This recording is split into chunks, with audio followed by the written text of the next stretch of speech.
ఎటర్నా seeds వారిది coriander కొత్తిమీర. దాదాపు ఇప్పుడు ఇది 28-30 డేస్ క్రాపు.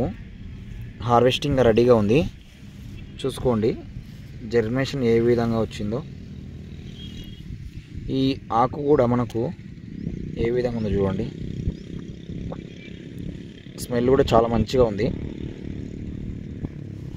ఈరోజు వచ్చేసి డేట్ వచ్చేసి మనకు 29/7/2025. చూడండి ఈ విధంగా ఉంది జర్మినేషన్.